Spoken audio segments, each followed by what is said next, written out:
First question, एक एकीकृत राष्ट्र के लिए एकरूपता का होना आवश्यक नहीं है। इस संदर्भ में यूसीसी के पॉजिटिव और नेगेटिव की चर्चा करें। तो गुण और दोष बताना है हमें यूसीसी का। स्टार्ट कैसे करेंगे? सबसे पहले हम लिखेंगे इंट्रो। इंट्रो में क्या आएगा? आर्टिकल 44 में भारत के संपूर्ण राज्य क्षेत्र में सभी नागरिकों के लिए एक समान नागरिक संहिता को लागू करने का निर्देश दिया है। इसके बाद आएगा बॉडी। बॉडी में हम स्टार्ट करेंगे गुण अर्थात पॉजिटिव पॉइंट से। तो पॉजिटिव पॉइंट में पहला क्या लिखेंगे? धर्म को पर्सनल लॉ से पृथक करेगा। सेकंड पॉइंट आएगा सभी भारतीयों के लिए विधि की एकरूपता सुनिश्चित करेगी। विधि की एकरूपता किस संदर्भ में? पहला विवाह, तलाक, उत्तराधिकार आदि के संदर्भ में। मैंने ऐसे लिखा ताकि आपको इजी समझ में आ जाए। थर्ड पॉइंट, पुरुष और महिला दोनों के संदर्भ में समानता सुनिश्चित कर महिलाओं की स्थिति को सुधारने में सहायता करेगी। और साइड में मैंने ये लिख दिया SDG 5, मतलब ये SDG 5th गोल को कंप्लीट करेगा। यूसीसी को लागू करने का पॉजिटिव पॉइंट एक बनता है।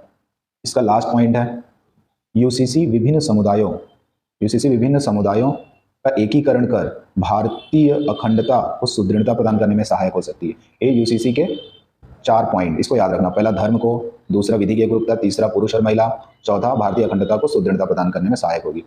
अब हम विचार करते हैं इनके दोष पर। दोष का पहला पॉइंट है, यह मौलिक अधिकार का उल्लंघन करता है।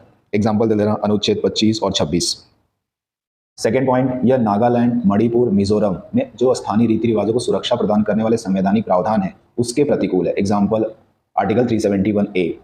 थर्ड पॉइंट, धार्मिक प्रथाओं में हस्तक्षेप से रूढ़िवादी धार्मिक समूहों द्वारा इसका विरोध किया जाएगा।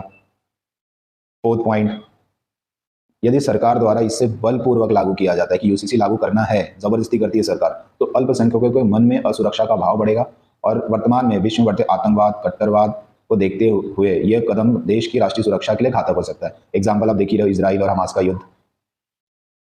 तो दोष में मौलिक अधिकार, नॉर्थ ईस्ट में प्रॉब्लम होगा, रूढ़िवादी धार्मिक समूह द्वारा विरोध। फोर्थ पॉइंट, अल्पसंख्यकों के मन में असुरक्षा का भाव। कंक्लूजन कैसे लिखना है इस पर ध्यान दीजिए। कंक्लूजन में आएगा, कंक्लूजन खुद का तो लिखेंगे नहीं, लॉ कमीशन के तर्क क्या दिया वो देख लेते हैं। इसमें पहला पॉइंट, लॉ कमीशन विधि आयोग ने बोला है धर्मों के मध्य विभेद को समाप्त करने के लिए यूसीसी लागू करने के बजाय अनुच्छेद 13 के तहत पर्सनल लॉ के कोडिफिकेशन मतलब संहिताकरण को प्राथमिकता दी जानी चाहिए। सेकेंड पॉइंट, यदि यूसीसी लागू करना भी है तो इसका उद्देश्य होना चाहिए सुवेद्य वर्गों के विरुद्ध होने वाले भेदभाव की समाप्ति।